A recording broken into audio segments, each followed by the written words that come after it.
ദേശീയ പുഷ്പമായ താമരയുടെ പുത്തൻ ഇനങ്ങൾ വികസിപ്പിച്ചെടുത്ത ദേശീയ തലത്തിൽ തന്നെ ശ്രദ്ധ നേടിയിരിക്കുകയാണ് തിരുവല്ല സ്വദേശിനിയായ KV അജിത. കേന്ദ്ര സർക്കാരിന്റെ സസ്യഇന സംരക്ഷണ കർഷക അവകാശ അതോറിറ്റിയുടെ രജിസ്ട്രേഷൻ കരസ്ഥമാക്കിയ മയൂരി അതുപോലെ പനിനീർ ഈ താമര ഇനങ്ങളുടെ ഉപജ്ഞാതാവാണ് ഇന്ന് എന്നോടൊപ്പം ഹെയർ സ്റ്റോറിയിൽ ഉള്ളത്. നമസ്കാരം മാഡം. ടെറസിൽ നമ്മൾ പച്ചക്കറി നടാറുണ്ട്, ചെറിയ പൂച്ചെടികളൊക്കെ നടാറുണ്ട്. പക്ഷേ ടെറസിൽ അത് ഒരു താമര കൃഷി എങ്ങനെയാണ് അതിലേക്ക് എത്തിയത്? ചെടികളോടുള്ള ഇഷ്ടം തന്നെ. നേരത്തെ മുതലേ നമുക്ക് ഈ ഒരു ഇഷ്ടം ഉണ്ടായിരുന്നു. ചെടി ഒക്കെ നേരത്തെ മുതലേ ഉണ്ടായിരുന്നു. അപ്പൊ താമര എന്നുള്ളത് നമ്മുടെ മനസ്സിൽ കിടക്കുന്ന ഒരു ആഗ്രഹമായിരുന്നു. അത് എവിടെ കിട്ടും അങ്ങനെയുള്ള അറിവൊന്നും അന്നത്തെ കാലത്തില്ലായിരുന്നു. 7 വർഷം മുമ്പൊക്കെ ഞാൻ ഫേസ്ബുക്ക് വഴിയാണ് ഇതിന്റെ പൂക്കൾ കാണാൻ ഇടയായതും അങ്ങനെ അവരെ കോണ്ടാക്ട് ചെയ്തതും ആദ്യമായിട്ട് താമര വാങ്ങിയതും വളർത്തിയതും ഒക്കെ. ഓക്കെ, ഈ ഭാരത സർക്കാരിന്റെ അംഗീകാരം നേടിയ മയൂരി അതുപോലെ തന്നെ പനിനീർ ഈ 2 താമര ഇനങ്ങൾ വികസിപ്പിച്ചെടുക്കാൻ എത്ര വർഷത്തെ ഒരു അധ്വാനം ഉണ്ടായിരുന്നു? 7 വർഷം മുമ്പേ താമര കൃഷി തുടങ്ങി. അത് കഴിഞ്ഞ് 2 വർഷം പിന്നീടും പുതിയ വെറൈറ്റി ഹൈബ്രിഡ് ചെയ്തെടുക്കാനുള്ള ഒരു പരീക്ഷണം നടത്തി. കൂടുതലും ഗൂഗിളില് അല്ലെങ്കിൽ കുറെ ഫ്രണ്ട്സുമായിട്ടൊക്കെ ചർച്ച ചെയ്തു. അങ്ങനെ പുതിയൊരു വെറൈറ്റി നമുക്ക് എങ്ങനെ ഹൈബ്രിഡ് ചെയ്യാന്നുള്ള അതായിരുന്നു കൂടുതലും. പിന്നീടുള്ള ആഗ്രഹങ്ങൾ അതായിരുന്നു, പുതിയ വെറൈറ്റി എങ്ങനെ നമുക്ക് ഡെവലപ്പ് ചെയ്തെടുക്കാം എന്നുള്ളതായിരുന്നു. അങ്ങനെ നല്ല ഫ്ലവർ കണ്ടെത്തി സീഡ്പോളുള്ള വെറൈറ്റിയിൽ മെച്ചർ ഫ്ലവർ ഒക്കെ നോക്കിയിട്ട് കോർഡിനേഷൻ ചെയ്തു. ആദ്യമൊന്നും നമുക്ക് അതിനെക്കുറിച്ച് കൂടുതൽ അറിയത്തില്ല, കാരണം നമ്മൾ ശാസ്ത്രീയമായിട്ട് പഠിച്ചിട്ടില്ല അന്നത്തെ കാര്യം. പിന്നെ ഇതിനോടുള്ളൊരു ഇഷ്ടം, നമ്മുടെ അനുഭവമാണല്ലോ നമ്മുടെ ആ ഒരു പരിചയം എന്ന് പറയുന്നത്. അങ്ങനെ കുറെ നാൾക്ക് ശേഷം വളർത്തി 2 വർഷങ്ങൾക്കൊക്കെ ശേഷമാണ് ആദ്യ വെറൈറ്റിയായ മയൂരി പിന്നെ പനിനീർ എന്ന് പറഞ്ഞ വെറൈറ്റി ദേശീയ അംഗീകാരം നമുക്ക് കിട്ടിയത്. ഇതിൽ കൃത്യമായിട്ടുള്ള പഠനം അങ്ങനത്തെ കാര്യങ്ങളൊക്കെ ഉണ്ടായിരുന്നു. പ്രധാനമായിട്ട് ആളുകൾക്കുള്ളൊരു ഡൗട്ടായിരിക്കും, എങ്ങനെയായിരിക്കും ഇങ്ങനെ ഒരു വെറൈറ്റി അത് രൂപപ്പെടുത്തുക എന്നുള്ളത്. തീർച്ചയായിട്ടും അത് നമുക്ക് ആദ്യം പറഞ്ഞല്ലോ, നമുക്ക് ഇതിനെക്കുറിച്ച് ആദ്യമേ ഒന്നുമേ അറിയത്തില്ല. കുറെ താമര വളർത്തുക അല്ലെങ്കിൽ ആദ്യം ഈ ഹൈബ്രിഡ് ഇനങ്ങളെ കുറിച്ചേ നമുക്ക് അറിയത്തില്ലായിരുന്നു. ഇതെപ്പം പൂവിടും ഒന്നും നമുക്ക് അറിയത്തില്ലായിരുന്നു. ഈ ഇനങ്ങളിൽ തന്നെ ട്രോപ്പിക്കൽ വെറൈറ്റി ഉണ്ട്, ഹാർഡി വെറൈറ്റി ഉണ്ട്. അതൊക്കെ നമ്മൾ പിന്നീടാണ് മനസ്സിലാക്കിയത്. ഓരോ വെറൈറ്റികൾ നമ്മൾ വളർത്തിക്കൊണ്ട് വരുമ്പോഴാണ് ഇതിന്റെ സ്വഭാവങ്ങൾ നമ്മൾ മനസ്സിലാക്കുന്നത്. അങ്ങനെ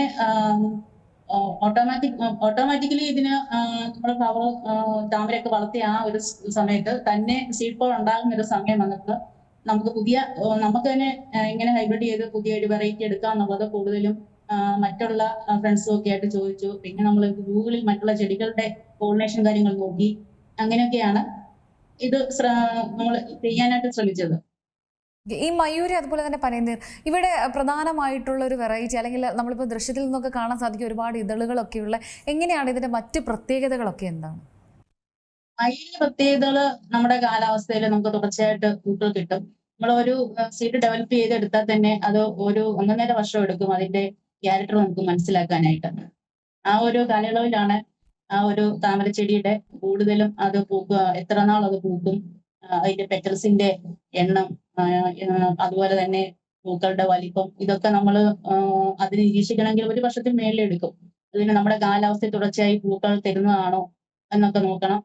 പിന്നെ ഇലകളുടെ വലിപ്പം, ചെടികളുടെ ഒരു വളർച്ച, അതെല്ലാം നമ്മൾ നിരീക്ഷിക്കണം. അത് ഏകദേശം ഈ ഒരു വെറൈറ്റി അല്ലെങ്കിൽ ലോട്ടസിന്റെ ഒക്കെ വെറൈറ്റി 1 വർഷ കാലയളവാണ് എടുക്കുന്നത് നമ്മൾ അത് പഠിക്കാനായിട്ട്.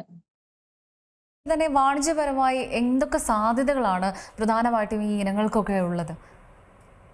വാണിജ്യപരമായിട്ട് ഇപ്പം ഇതിനകത്ത് മെയിൻ ആയിട്ട് നമ്മൾ താമര വളർത്തുന്നവർക്ക് അതിന്റെ പ്ലാന്റ് കൊടുക്കുക അല്ലെങ്കിൽ ട്യൂബർ കൊടുക്കുക, അതൊക്കെ തന്നെയാണ് വാണിജ്യപരമായിട്ട് കൂടുതൽ ഇപ്പം നിലവിലുള്ളത്. പിന്നെ ഒരുപാട് വ്യാപകമായി കൃഷി ചെയ്യുന്നവർക്കൊക്കെ ആണെങ്കിൽ ഇതുപോലെ ഇതിന്റെ വെറൈറ്റി, അതിന്റെ ട്യൂബർ ഇനങ്ങള് കുളങ്ങളില് അല്ലെങ്കിൽ അങ്ങനെയുള്ള പാടത്തും ഒക്കെ നട്ട് കഴിഞ്ഞാൽ പൂക്കൾ ഒരു വരുമാനമായിട്ട് നമുക്ക് എടുക്കാൻ പറ്റും. ഇപ്പൊ ചെറിയ സ്ഥലങ്ങളിലൊക്കെ കൃഷി ചെയ്യുന്നവർക്കൊക്കെ ആണെങ്കിൽ അവര് ടബിലൊക്കെ ആയിരിക്കും വളർത്തുന്നത്. അപ്പൊ അവർക്ക് അതനുസരിച്ച് ഒരുപാട് പൂക്കൾ കൊടുക്കാനുള്ള ഒരു സാധ്യത കാണുന്നില്ല. ഇപ്പൊ എനിക്കാണെങ്കിൽ പോലും അധികം പൂക്കൾ സെയിൽ ചെയ്യാനായിട്ട് സാധിക്കുന്നില്ല, കാരണം എനിക്ക് സ്ഥലം കുറവാണ്. അതുകൊണ്ട് മേഡത്തിന് ഇപ്പം ഈ വെറൈറ്റി അല്ലാതെ ഒരുപാട് വ്യത്യസ്ത ഇനങ്ങളുണ്ടല്ലോ, എന്തൊക്കെയാണ് അവ? എത്ര തരമുണ്ട്? 15 വെറൈറ്റികളും ഉണ്ട്. ഇതിനകത്ത് മെയിൻ വെറൈറ്റിയാണ് ഈ മയൂരി, മാരിഗോൾഡ്, പനിനീർ, വജ്ര, പിന്നെ വർണ്ണ, സ്നോബൗൾ, പിന്നെ ലാസ്റ്റിലെ പീസ് ലേഡി, അങ്ങനെ കുറച്ച് വെറൈറ്റീസ് ഉണ്ട്. ഇതിന്റെ എങ്ങനെയായിരുന്നു തുടക്കത്തിലൊക്കെ തന്നെയും ഇത് ശേഖരിച്ച പ്രധാനമായിട്ടും വിത്തും കാര്യങ്ങളും ഒക്കെ ഓൺലൈൻ ത്രൂ ആയിരുന്നല്ലേ പർച്ചേസും കാര്യങ്ങളും ഒക്കെ നടന്നിരുന്നത്? ആദ്യം നമ്മൾ ഇതിന്റെ ട്യൂബേഴ്സ് മേടിച്ചത് മഹാരാഷ്ട്രയിൽ നിന്നാണ് ആദ്യമായിട്ട് മേടിച്ചത്. അപ്പം അതിന്റെ ഫ്ലവറിന്റെ ഭംഗി കണ്ടുകൊണ്ട് മേടിച്ചാണ്. നല്ല കടും റെഡ് കളർ ആയിരുന്നു, പിന്നെ ഒരു വൈറ്റ് കളർ. അപ്പൊ ആ രണ്ട് വെറൈറ്റിയാണ് ആദ്യം മേടിച്ചത്. പക്ഷെ ആദ്യം മേടിച്ചിട്ട് നമ്മൾ നട്ടിട്ട് ഫ്ലവർ ഒന്നും ഒരു കാലയളവിലോളം അതിന് പൂക്കളൊന്നും ഉണ്ടായില്ല. അതൊരു ഹാർഡ് ഇനത്തിൽ പെട്ടതായിരുന്നു സത്യത്തിൽ. അത് പിന്നെ ഒരു വർഷം, രണ്ടാമത്തെ വർഷം നമ്മൾ പിന്നെ അത് റീപോർട്ട് ചെയ്ത് വെച്ച് കഴിഞ്ഞിട്ടാണ് ഒരു വെറൈറ്റിക്ക് ഫ്ലവർ ഉണ്ടായത്. പിന്നെ വേറൊരു വെറൈറ്റി മേടിച്ചു വെച്ചാൽ ഇതുവരെയും ഫ്ലവർ ആയിട്ടില്ല. അത് ഒരു 2-3 വർഷക്കാലങ്ങളൊക്കെ നമ്മൾ നട്ടു നോക്കി, ഫ്ലവർ ഇടാത്തതുകൊണ്ട് പിന്നെ അത് അവോയ്ഡ് ചെയ്തു. ഓക്കെ, ഇതിപ്പം മേഡം പറഞ്ഞതുപോലെ തന്നെ നമ്മൾ ഈ താമര കൃഷി നടത്തുന്നത് മേഡം ചെയ്യുന്നത് ടെറസിലാണ്.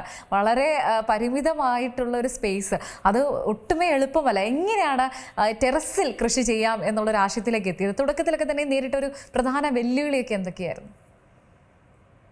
സാധാരണക്കാർക്ക് ഇപ്പം സ്ഥലം പരിമിതിയുള്ളവർക്കൊക്കെ ആണെങ്കിൽ ടെറസ് തന്നെയാണ് അനുയോജ്യം. കാരണം ഇത് ഒന്നാമത്തെ കാര്യം, നമ്മൾ താമര വളർത്തുമ്പോൾ പ്രധാനമായും നോക്കേണ്ടത് അത്യാവശ്യമായി രാവിലെ കിട്ടുന്ന ആ ഒരു വെയിൽ, സൂര്യപ്രകാശം ഇതിന് കിട്ടുക എന്നുള്ളത് തന്നെയാണ്. അപ്പൊ നമുക്ക് അതിന് മുകളിൽ എനിക്ക് അതിനോട് മുകളിലേ അതിനുള്ള ഒരു സ്ഥലമുള്ളൂ. ബാക്ക് വശത്തൊക്കെ നമുക്ക് അധികം വെയിൽ കിട്ടുന്ന ആ ഒരു ഏരിയ അല്ല. അതുകൊണ്ടാണ് മുകൾ വശം തന്നെ തെരഞ്ഞെടുത്തത്.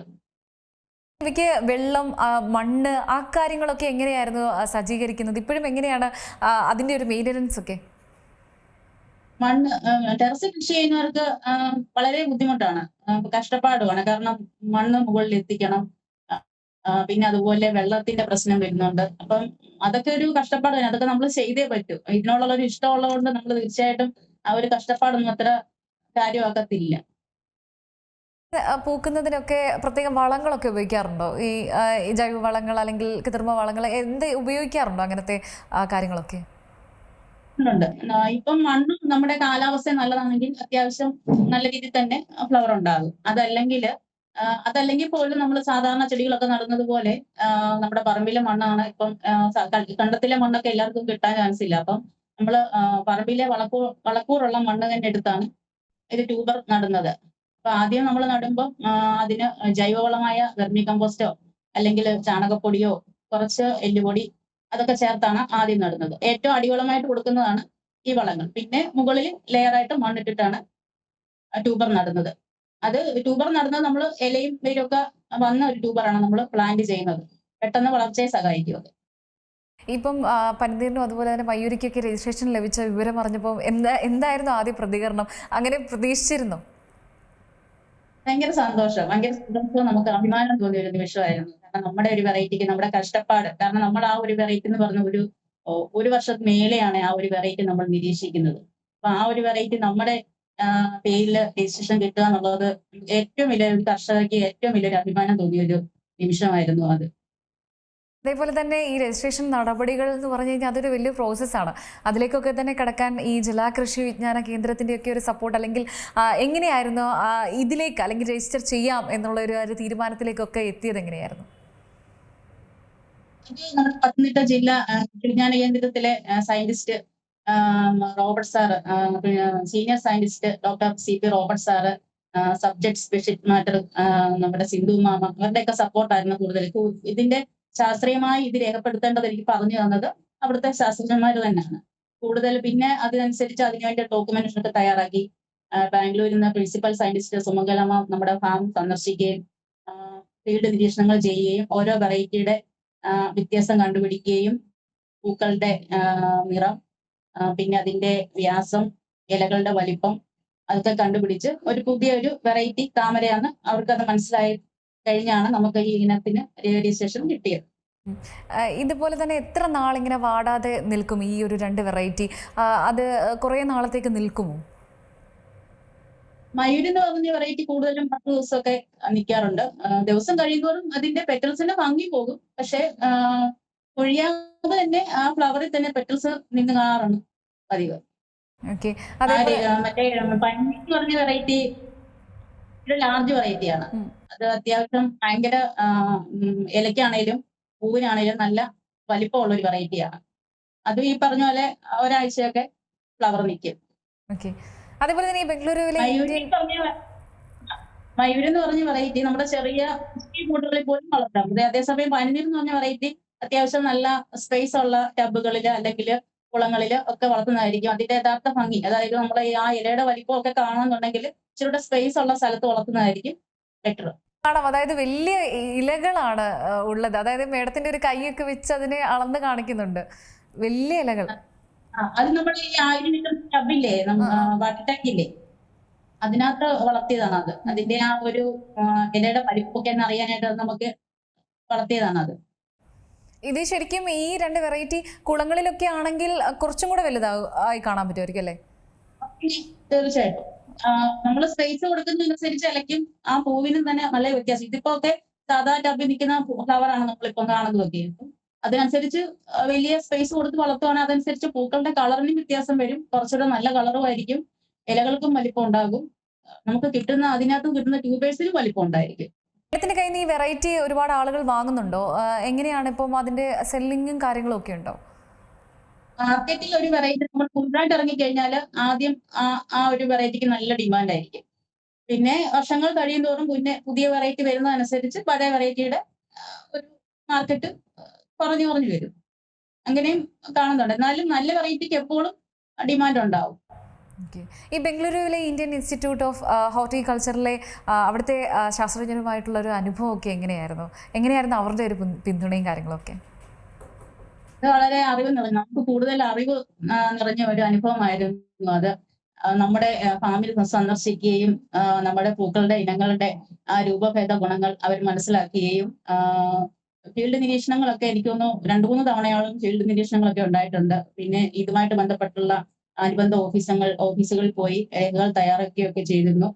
ഈ ഇനത്തിന്റെ പ്രത്യേകത ഇത് സ്ഥിരമായിട്ടുള്ള സ്ഥായി ഭാവം ഉള്ള ഒരു വെറൈറ്റി ആണോ, പൂക്കളുടെ പൂക്കളുടെ ദൈർഘ്യം, അതായത് എത്ര നാൾ ഇത് പൂക്കൾ തരുന്നു എന്നുള്ള കാര്യങ്ങളൊക്കെ മനസ്സിലാക്കിയൊക്കെ ചെയ്തു. നമുക്കും അവരിൽ നിന്ന് കൂടുതൽ കാര്യങ്ങൾ മനസ്സിലാക്കാൻ സാധിച്ചിട്ടുണ്ട്. ഓക്കെ. ഈ താമര കൃഷി ഇപ്പം മാഡം ഇത്രയും നാളായിട്ട് ചെയ്തു വരികയാണ്. സാധാരണയായിട്ട് ഈ താമരയിൽ കണ്ടുവരുന്ന രോഗങ്ങളും അതുപോലെ തന്നെ പ്രധാന കീടശല്യങ്ങളും അതൊക്കെ എന്തൊക്കെയാണ്? പ്രധാനമായിട്ടും ഈ ടെറസിൽ കൃഷി ചെയ്യുമ്പോൾ എങ്ങനെയാണ് ഇവയെ പ്രതിരോധിക്കുന്നത്? ടെറസിൽ മാത്രമല്ല, നമ്മൾ ടെറസിൽ അല്ലാതെ നമ്മൾ പറമ്പിൽ കൃഷി ചെയ്താലും എല്ലാം ഈ താമരയ്ക്ക് സാധാരണ ചെടികളെ പോലെ തന്നെ ഇതിനും അസുഖങ്ങൾ ബാധിക്കാറുണ്ട്. പ്രധാനമായും ഫംഗസ് വരാറുണ്ട്. ഇലകളിൽ ഒരു മഞ്ഞ ഡോട്ട് പോലെ വരുന്നത്, അത് കൂടുതലും മഴക്കാല സമയത്ത് വരുന്ന ഒരു ഇതാണ്. അത് ഇല ഫുള്ള് അങ്ങ് ചെയ്യും. അപ്പൊ നമ്മൾ അത് ആ ഒരു ടബിൽ നിന്ന് ആ ഇലകൾ, അസുഖം ബാധിച്ച ഇലകൾ പൂർണ്ണമായും നീക്കം ചെയ്യുകയാണ് ചെയ്യുന്നത്. പിന്നെ മൊസൈക്ക് വൈറസ് എന്ന് പറഞ്ഞ ഒരു ഇതുണ്ട്. അത് ഇലകള് ചുരുളുകയും ചെടിയുടെ വളർച്ചയെ പതുക്കെ പതുക്കെ ആ ചെടിയുടെ വളർച്ചയെ ഇല്ലാതാക്കുകയും ചെയ്യും. അപ്പം നമ്മൾ ചെയ്യേണ്ടത് എന്നാന്ന് വെച്ച് കഴിഞ്ഞാല് ആ ഇലകൾ നമ്മൾ നമ്മുടെ താമര തോട്ടത്തിൽ നിന്ന് പൂർണ്ണമായിട്ടും കട്ട് ചെയ്ത് കത്തിച്ച് കളയുക എന്നുള്ളതാണ്. പിന്നെ മാജിക് എന്ന് പറഞ്ഞൊരു മരുന്നുണ്ട്. അത് വൈകുന്നേരം നമ്മൾ പുതിയ പുതിയ ഇലകളിൽ സ്പ്രേ ചെയ്യുക. അപ്പൊ നമ്മൾ അസുഖം ബാധിച്ച ഇലകള് പൂർണ്ണമായിട്ടും മാറ്റണം, അല്ലെങ്കിൽ പെട്ടെന്ന് ഇത് മറ്റുള്ള ഇലകളിൽ കൂടെ പടരാൻ ചാൻസ് ഉണ്ട്. പിന്നെ ഇലകളിൽ പുഴുക്കൾ വരും. ഇലകളിലെ മുട്ടിലൊക്കെ പുഴുക്കൾ വരും. അത് മഴക്കാലത്ത് കൂടുതലും ഉണ്ടാകാറുണ്ട്. അപ്പൊ അത് പൂർണ്ണമായും നമ്മൾ ഓരോ ദിവസവും നമ്മുടെ തോട്ടത്തില് പോയി നിരീക്ഷിക്കണം. നമ്മൾ താമര വളർത്തുന്നത് അത്ര എളുപ്പമല്ല. കാരണം മറ്റുള്ള ചെടികളുടെ അത്ര എളുപ്പമല്ല. നമ്മൾ ഓരോ ദിവസവും ശ്രദ്ധിക്കണം. 2 ദിവസം നമ്മൾ ഒരു മുട്ട് കണ്ട് കഴിഞ്ഞാല് പിറ്റേ ദിവസം നമ്മൾ ചെന്ന് കഴിഞ്ഞാൽ മുട്ടിന്റെ പകുതി ഭാഗവും പുഴു ചിലപ്പോൾ നിന്നിട്ടുണ്ടായിരിക്കും. അപ്പൊ നമ്മൾ കണ്ട് അന്നേരം തന്നെ ഈ പുഴുവിനെ അങ്ങ് നീക്കം ചെയ്യണം, അല്ലെങ്കിൽ നശിപ്പിക്കുക, അല്ലാതെ വേറെ വഴിയില്ലല്ലോ. മറ്റുള്ള ഫംഗസ് വൈറസ് അങ്ങനെയുള്ള അസുഖങ്ങളൊക്കെ ഇതുപോലുള്ള മാജിക് എന്ന് പറഞ്ഞ ഒരു മരുന്നുണ്ട്. അത് നമ്മൾ വൈകുന്നേരം ഇലകളിൽ വെള്ളം ചേർത്ത് ഡൈലൂട്ട് ചെയ്തിട്ട് ഇലകളിൽ സ്പ്രേ ചെയ്ത് കഴിഞ്ഞാൽ അത് ഈ അസുഖം ബാധിച്ച ഇലകൾ പൂർണ്ണമായിട്ട് നമ്മൾ മാറ്റിയേ പറ്റും. അതൊരിക്കലും നമ്മൾ നേരെയാക്കാൻ പറ്റത്തില്ല. അത് എന്നിട്ട് വേണം നമ്മളിത് മരുന്ന് സ്പ്രേ ചെയ്യാനായിട്ട്. ഇനിയും പുതിയ താമര ഇനങ്ങളൊക്കെ തന്നെ വികസിപ്പിക്കാൻ പദ്ധതിയുണ്ടോ? എന്താണ് ഇതുമായി ബന്ധപ്പെട്ട് ഭാവിയിലുള്ള ഒരു ലക്ഷ്യങ്ങളൊക്കെ എന്തൊക്കെയാ? ഇനി ഇപ്പം നിലവിലുള്ള താമരയിൽ നിന്ന് കൂടുതലും വ്യത്യസ്തമായിട്ട് കളറും ഒക്കെ അതൊക്കെയാണ് കൂടുതൽ ആഗ്രഹം. അപ്പൊ ഇപ്പൊ നിലവിലുള്ള താമര ഇപ്പൊ നമ്മൾ ഇരിക്കുന്ന ആ ഒരു സ്പേസിൽ നമുക്ക് കുറവാണ്. അപ്പം പുതിയ ഒരു ഇനങ്ങൾ നമ്മൾ വികസിപ്പിച്ചെടുത്താലും പഴയ ഇനങ്ങൾ ഒരുപാട് ഞാനിപ്പോ അവോയ്ഡ് ചെയ്തിട്ടുണ്ട്. എന്റെ ആണെങ്കിലും നമ്മൾ അല്ലാതെ മേടിച്ചതാണെങ്കിലും ഒരു വലിയ പ്രത്യേകത ഇല്ലാത്ത വെറൈറ്റി ഒക്കെ നമ്മൾ കുറച്ച് അവോയ്ഡ് ചെയ്തിട്ടുണ്ട്. അപ്പം ഇനി കുറച്ച് സ്പേസ് കൂടെ കണ്ടെത്തിയിട്ട് വേണം പുതിയ ഇനങ്ങൾ ഒന്ന് ട്രൈ ചെയ്യാനായിട്ട്. കൃത്യമായിട്ടുള്ള ഒരു പഠനം അത് വളരെ അത്യാവശ്യം തന്നെയാണ്. താമരയുടെ ഒരു ABCD തൊട്ട് പഠിച്ചു കഴിഞ്ഞാൽ മാത്രമേ നമുക്ക് ഒരുപാട് പരീക്ഷണങ്ങൾ ഇതിൽ നടത്താൻ സാധിക്കുകയുള്ളൂ അല്ലേ? അതെ അതെ. താമര എന്ന് പറഞ്ഞാൽ സത്യം പറഞ്ഞാൽ ഒത്തിരി പഠിക്കാനുണ്ട്. ഒരു ചെടിയുടെ കൂട്ടല്ല. അതിന്റെ ഒരു നമ്മളൊരു സീഡ് വളർത്തുന്നത് മുതൽ അത് ഇല വരുന്നതും അതിനൊരു ബഡ് ഉണ്ടാകുന്നതും ആ ബഡ് എത്ര ദിവസം നിൽക്കുന്നതും ആ പൂക്കൾ പൊഴിയാതെ നിൽക്കുന്നതും അങ്ങനെ ഒരു വർഷം പൂക്കൾ എത്ര തവണ കിട്ടുന്നതും ഒക്കെ നമുക്ക് ഒരു വർഷ കാലയളവ് ഉണ്ട്. ഒരു ലോട്ടസിനെ പഠിക്കാനായിട്ട് സത്യത്തിൽ ഒരു വർഷ കാലയളവ് നമുക്ക് വേണ്ടി വരും. അതിൽ മേളിൽ വേണ്ടി വരും. ചിലപ്പോൾ ചില കാലാവസ്ഥയൊക്കെ മാറുമ്പോഴേക്കും ചില വെറൈറ്റിക്ക് ഇപ്പം പനിനീർ എന്ന് പറഞ്ഞ ഒരു വെറൈറ്റി അത് ഈ ചില കാലാവസ്ഥ വ്യതിയാനം വരുമ്പോഴേക്കും അതൊരു പൂക്കാൻ അല്പം മടി കാണിക്കുന്നുണ്ട്. അപ്പൊ ആ ഒരു വെറൈറ്റിയുടെ ഒരു പ്രത്യേകത അതാണ്. മയൂരി എന്ന് പറഞ്ഞ ഒരു വെറൈറ്റി എന്ന് പറഞ്ഞു കഴിഞ്ഞാല് ഈ നമുക്ക് സീസൺ പോലും ഇല്ലാതെ അതിന് തുടർച്ചയായിട്ട് പൂക്കൾ കിട്ടും.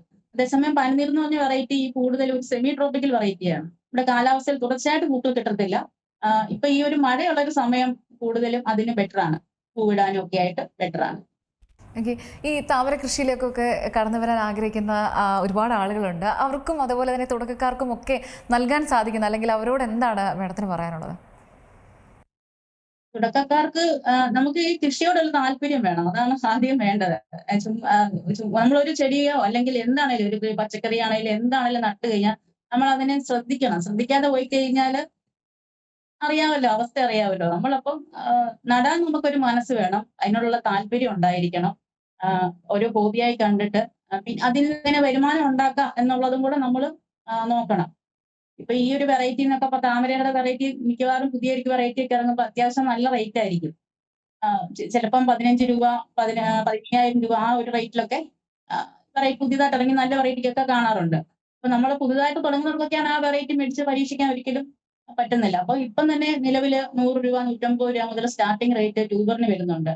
അപ്പം ചെറിയ വെറൈറ്റിയൊക്കെ ആദ്യം നട്ടു വളർത്തി അത് വിജയിക്കുവാണെങ്കിൽ കൂടുതൽ വെറൈറ്റി നമ്മൾ മേടിച്ച് വളർത്തി വാണിജ്യപരമായിട്ട് ചെയ്യാൻ സ്ഥലമുള്ളവർക്ക് ചെയ്യാൻ ശ്രമിക്കുക. നല്ലൊരു വരുമാന മാർഗമാണത്. അതുപോലെ തന്നെ ഇപ്പം ഒരു കാര്യം, അതായത് ഇതിന് സീഡ് സെല്ല് ചെയ്യാൻ സാധിക്കും. അതുപോലെ തന്നെ പൂവ് കർഷകർക്ക് വിൽപ്പന നടത്താം, അല്ലെങ്കിൽ നമുക്ക് ഈ മാല കെട്ടാനൊക്കെ ആളുകൾക്കൊക്കെ അങ്ങനെയൊക്കെ വന്ന് പർച്ചേസ് നടക്കാറുണ്ട്. പിന്നെ മറ്റ് എന്തൊക്കെ സാധ്യതകളാണുള്ളത്? ഇവിടെ നമ്മുടെ കേരളത്തിൽ കൂടുതലും പൂക്കള് അല്ലെ ഇതിന്റെ പ്ലാന്റ് ട്യൂബർ ഒക്കെയാണ് സെയിൽ ചെയ്യുന്നത്. സീഡ് കൂടുതലും നാടൻ വെറൈറ്റിയുടെ സീഡാണ്. നമ്മൾ ഈ ഓൺലൈനൊക്കെ കൂടുതലും കാണുന്നത് നാടൻ വെറൈറ്റിയുടെ സീഡാണ്. ഈ പല കളറിലൊക്കെ കാണപ്പെടുന്നത് നമ്മൾ ഫ്ലിപ്കാർട്ടിലാണെങ്കിലും ഒക്കെ എടുത്ത് നോക്കിക്കഴിഞ്ഞാൽ പല ഇങ്ങനെയുള്ള നീല കളർ തന്നെ താമര കാണാം. പക്ഷെ അതൊക്കെ നാടൻ വെറൈറ്റിയുടെ സാധാ പിങ്ക് കളറും ഒക്കെ വൈറ്റ് കളറൊക്കെ ആയിരിക്കും കാണുന്നത്. പിന്നെ പൂക്കള് വാണിജ്യപരമായിട്ട് പൂക്കൾ അമ്പലങ്ങളില് പൂജയ്ക്ക് എടുക്കാറുണ്ട്. പിന്നെ അതുപോലെ തന്നെ ബൊക്കയ്ക്ക് ഇതിന്റെ താമരമുട്ട് എടുക്കാറുണ്ട്. അപ്പം ഇത് ചെയ്യാൻ പറഞ്ഞാൽ നമ്മൾ കൃഷിപരമായിട്ട് ചെയ്യണം. വാണിജ്യപരമായിട്ട് അല്ല പാടത്തൊക്കെ ചെയ്യുവാണെങ്കിൽ ഒരേ ടൈപ്പിലുള്ള പൂക്കൾ താമര നടാനായിട്ട് ശ്രമിക്കണം. അപ്പൊ അങ്ങനെ ഇപ്പൊ ഞാനൊക്കെ ആണെങ്കിൽ ടെറസിൽ പല വെറൈറ്റിയാണ് നട്ടേക്കുന്നത്. ഇപ്പൊ ഒരു വെറൈറ്റി ചിലപ്പം ഒരു 5-6 ടബിലേക്ക് വെക്കാനുള്ള സ്പേസ് ഉള്ളൂ. അപ്പൊ നമുക്ക് അത് പ്രാവർത്തികമാക്കാൻ കഴിയത്തില്ല. അപ്പൊ അതിനുള്ള സ്പേസ് ഉണ്ടെങ്കിൽ നമുക്ക് തീർച്ചയായിട്ടും ഒരു വെറൈറ്റി തന്നെ ഒരു 19 വെച്ച് കഴിഞ്ഞാൽ ഇതുപോലെ മാലയ്ക്കോ ബൊക്കയ്ക്കോ ഒക്കെ കൊടുക്കാൻ കഴിയും. പിന്നെ ഇവിടെ നമ്മൾ കേരളത്തിൽ പുറത്തോട്ട് പോയി കഴിഞ്ഞാൽ ഇതിന്റെ ട്യൂബേഴ്സ് പലതരം പ്രോട്ടീൻ അടങ്ങിയതാണ്. അത് ഫുഡ് ഉണ്ടാക്കാനും ഒക്കെ ആയിട്ട് ഇതിന്റെ ഇതിന്റെ കിഴങ്ങുകൾ എടുക്കാറുണ്ട്. ഒരുപാട് പ്രോട്ടീൻ അടങ്ങിയതാണ് അതൊക്കെ. ഇതിന്റെ സീഡ് ആണെങ്കിലും ഒക്കെ നല്ലതാണ്. എല്ലാം ഇതിനകത്ത് കളയാനായിട്ട് സത്യത്തിൽ ഒന്നുമില്ല. താമരയുടെ എല്ലാം ഔഷധ ഗുണമുള്ളതാണ്. മേഡത്തിന് ശരിക്കും എങ്ങനെയാണ് താമരയെ കാണാൻ? അത് പറിച്ച് കയ്യിൽ വെച്ച് കാണുന്നതിലാണോ, അല്ലെങ്കിൽ അത് ആ ചെടിയിൽ തന്നെ നിൽക്കുന്നതാണോ? ഏതാണ് മേഡത്തിന് ഏറ്റവും ഇഷ്ടം? ഞാൻ അങ്ങനെ ഫ്ലവർ പറിക്കാറില്ല, പൂ പറിക്കാറില്ല. അത് ഒട്ടുമേ താല്പര്യമില്ല. അത്യാവശ്യം ഇതിവിടെ പൂക്കൾ തന്നെ കൊടുക്കാൻ സത്യം പറഞ്ഞാൽ എനിക്ക് മടിയാണ്. കാരണം നമ്മൾ ഇത്രയും കുറച്ച് സ്ഥലത്തല്ലേ നമ്മൾ ചെയ്യുന്നുള്ളൂ, വലിയ പാടമൊന്നും അല്ലല്ലോ. അപ്പം പൂ പറിക്കുന്നതൊക്കെ എനിക്ക് ഇഷ്ടമുള്ള കാര്യമൊന്നുമല്ല. അത് കൊഴിഞ്ഞു പോയാൽ അതിൽ നിന്ന് കാണുന്നതിനാണ് ഇഷ്ടം. നേട്ടത്തിന് പിന്നിൽ കുടുംബത്തിൻ്റെ ഒക്കെ ഒരു പിന്തുണ അത് എത്രത്തോളമാണ്? പ്രധാനമായിട്ടും ടെറസിലൊക്കെ കൃഷി ചെയ്യാൻ പോകുന്നതെന്നൊക്കെ പറയുമ്പോൾ ബലക്ഷയം വരും എന്നൊക്കെ പറഞ്ഞിട്ടൊക്കെ പിന്തിരിപ്പിക്കാൻ ഒരുപാട് ആളുകൾ ചുറ്റും ഉണ്ടായിരുന്നു കാണാം. എങ്ങനെയായിരുന്നു അവിടെ നിന്നൊക്കെ കുടുംബം സംരക്ഷിച്ചത്? Husband GST പ്രാക്ടീഷണറാണ്. ഞാനും അത് തന്നെ ആയിരുന്നു. ഒരു 7 വർഷം മുമ്പേ അദ്ദേഹത്തിന്റെ കൂടെ തന്നെ ഞാനും ജോലി ചെയ്തിരുന്ന ആ സമയത്തിലാണ് ഈ താമര വളർത്താനും ചെടി വളർത്താനും ഒക്കെ ചെടി വളർത്തലൊക്കെ നേരത്തെ ഉണ്ടായിരുന്നു. പക്ഷെ താമര എന്ന് പറഞ്ഞാൽ ഒരു 7 വർഷം ആയിട്ടുള്ളൂ. അതിനു മുമ്പ് ചെടിയൊക്കെ ഉണ്ടായിരുന്നു. പക്ഷെ താമര വളർത്താൻ ആ ഓഫീസിൽ ഇരുന്ന് തന്നെയാണ് ഇത് ഓൺലൈൻ വഴി ഓർഡർ ചെയ്തതും അതിനെക്കുറിച്ച് ഓരോന്ന് നോക്കിയതും പഠിച്ചതും എല്ലാം ഓഫീസിൽ ഇരുന്ന് തന്നെയാണ്. ആ ജോലി ചെയ്യുന്ന കൂട്ടത്തിൽ കൂടുതലും നമ്മുടെ മനസ്സ് ഈ ചെടികളോടും അല്ലെങ്കിൽ ഈ താമരകളോടൊക്കെ തന്നെ ആയിരുന്നു. പൂർണ്ണമായിട്ടും പതുക്കെ പതുക്കെയാണ് ഓഫീസിൽ നിന്ന് ഇങ്ങോട്ട് നമ്മൾ മാറിയത്. ഉം. ആദ്യം 2 താമര മേടിച്ചു. ആദ്യം വന്നു കഴിഞ്ഞിട്ടാണ് അദ്ദേഹം അറിഞ്ഞത് തന്നെ. ഞാൻ ഇങ്ങനെ ട്യൂബർ ഓൺലൈനിൽ മേടിച്ചത് തന്നെ. അന്നൊരു 3500 ആ ഒരു റേഞ്ചിലാണ് ഒരു ട്യൂബർ മേടിച്ചത്. മഹാരാഷ്ട്രയിൽ നിന്നാണ് ആദ്യത്തെ 2 വെറൈറ്റി മേടിച്ചത്. അപ്പൊ അത് ഞാൻ പറഞ്ഞല്ലോ, നമുക്ക് പൂവൊന്നും ഉണ്ടായില്ല. വലിയ സന്തോഷത്തോടെ നമ്മൾ മേടിച്ചു. ഫ്ലവറൊക്കെ കണ്ടപ്പോൾ ഭയങ്കര കൊതിയായിട്ട് മേടിച്ചതാ. പക്ഷെ പൂവൊന്നും ഉണ്ടായില്ല. അതിനെക്കുറിച്ച് നമുക്ക് കൂടുതൽ അറിയത്തില്ലായിരുന്നു. നമ്മൾ നട്ട് കഴിഞ്ഞാൽ നമുക്ക് പെട്ടെന്ന് പൂ വരും എന്നൊക്കെയായിരുന്നു നമ്മുടെ പ്രതീക്ഷ. കുറെ ഇലകൾ മാത്രം വന്നു നിന്നു. പിന്നെ 1 വർഷക്കാലയളവ് കഴിഞ്ഞാണ് ഫേസ്ബുക്കിൽ തന്നെ വാട്ടർ പ്ലാന്റ്സിന്റെ ഒരുപാട് ഗ്രൂപ്പ് ഉണ്ടായിരുന്നു. അതിനകത്ത് ഒത്തിരി പേര് ഫ്ലവർ കാര്യങ്ങളൊക്കെ പോസ്റ്റ് ചെയ്യുമ്പോൾ പിന്നെ അവരോടും കൂടുതൽ സംസാരിച്ചു. ഇതിന്റെ പ്രത്യേകതകളും കാര്യങ്ങളും പൂവിടുന്നതിനെ കുറിച്ചുള്ള വളങ്ങളും കാര്യങ്ങളും അവരുടെ അറിവ് അവരും പറഞ്ഞു തന്നു. നമ്മുടെ അറിവ് ഇപ്പൊ നമ്മൾ മറ്റുള്ളവർക്കും പറഞ്ഞു കൊടുക്കുന്നു. ഹസ്ബൻഡിന്റെ ഇപ്പം പൂർണ്ണ പിന്തുണ എനിക്കുണ്ട്. എല്ലാ കാര്യത്തിലും മണ്ണെടുക്കാനും അല്ലെങ്കിൽ പ്ലാന്റ് നടാനൊക്കെ എന്നെ സഹായിക്കും. നമ്മളിപ്പം ഒരു വീടുകളിൽ പോയി നമ്മൾ താമര ഇതുപോലെ സെറ്റ് ചെയ്ത് കൊടുക്കണമെങ്കിൽ ഞങ്ങൾ രണ്ടുപേരോട് ഒന്നിച്ച് പോയാണ് സെറ്റ് ചെയ്ത് കൊടുക്കുന്നത്. സമയമുള്ള സമയങ്ങളിൽ സഹായിക്കും. ഫുൾ ടൈം അല്ല, ഫുൾ ടൈം ഞാൻ ഇതിന്റെ കൂട്ടത്തിൽ തന്നെയാണ് എപ്പോഴും. നമുക്ക് നല്ല ജോലിയുണ്ട്. ഈ താമര നടുമ്പോൾ തന്നെ തുടർച്ചയായിട്ട് അതിനെ നോക്കിയെടുക്കൊക്കെ വേണമല്ലോ. അപ്പം പൂർണ്ണമായിട്ടും നമ്മൾ ഈ ഒരു ഗാർഡനിൽ തന്നെ ആണ്. ഏതായാലും ഒരുപാട് സന്തോഷമുണ്ട് മേഡത്തിൻ്റെ ഈ ഒരു രീതിയിൽ, അല്ലെങ്കിൽ സ്വയമായിട്ട് തന്നെ തനിക്ക് ഇഷ്ടമുള്ളൊരു കാര്യം ചെയ്ത് അതിൽ സന്തോഷം കണ്ടെത്തുന്നത്, അതും അംഗീകരിക്കപ്പെടുകയും ചെയ്തിരിക്കുകയാണ്. കേന്ദ്ര സർക്കാരിൻ്റെ അടക്കം വലിയൊരു അംഗീകാരമൊക്കെ ലഭിച്ചിരിക്കുകയാണ്. ഏതായാലും വളരെ നന്ദിയുണ്ട് മേഡം ഞങ്ങളോടൊപ്പം ഈ ഒരു സമയം സ്പെൻഡ് ചെയ്തതിന്. Thank you. ഹെസ്റ്റോറിയിൽ ഇനിയും മറ്റൊരു അതിഥിയുമായി അടുത്ത ആഴ്ച കാണാം. Thank you.